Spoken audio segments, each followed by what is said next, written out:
Hello and welcome back. This is video number 4, and we're going to talk about standard events.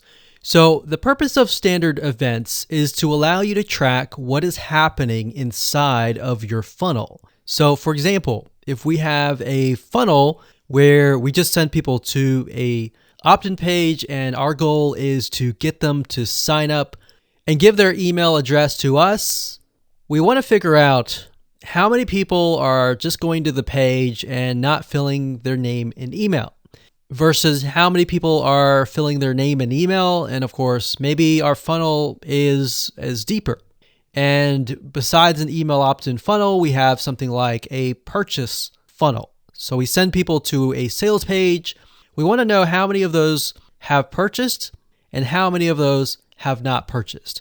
So the people who have not purchased, perhaps we want to create a retargeting ad to warm them up, to perhaps give them a discount or something to get them to potentially buy. So that's the goal here, is you need to be able to test every step of the way inside of your funnel. Now I'm going to give you some more practical examples in the next few videos where we talk about things like the email opt-in funnel. We'll talk about the purchase funnel, and I'll give you real life examples and how to place your pixels and all of that. But for now, let's talk about the standard events. So this gives you an idea of the standard events that Facebook has pre-created for you. They have e-commerce and retail, they have automotive, they have education, they have entertainment and media, they have financial services, professional services, real estate, technology, travel, and other business category. Now, let's just click on one of these. Let's just do e-commerce and retail. So as you can see here, it says view content.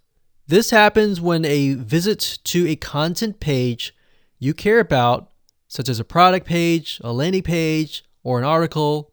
So this would be kind of the initial landing page. Then we have the search, we have add to wish lists, we have add to cart, we have initiate checkout, we have add payment info, purchase, subscribe, start trial, and more. Now, how do we apply this to the pixel? So to get an idea, you're going to place the pixel on every single page of your funnel. Now, if you click this, you'll notice that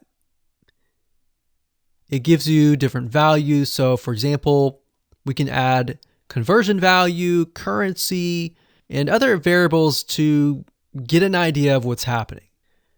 Now, to keep it simple, you can see that it has FBQ, track, view content.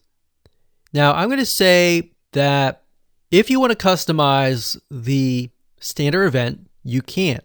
What I mean by that is where it says view content, you can use your own word, and that will show up in the reporting. Now, it's better to stick with what Facebook gives you because then you have a more uniform standard event codes. So as you're looking through the variety of campaigns and ads that you have, you can get a better idea of what's happening if you understand the lingo. So if we scroll down here, we see add to cart. So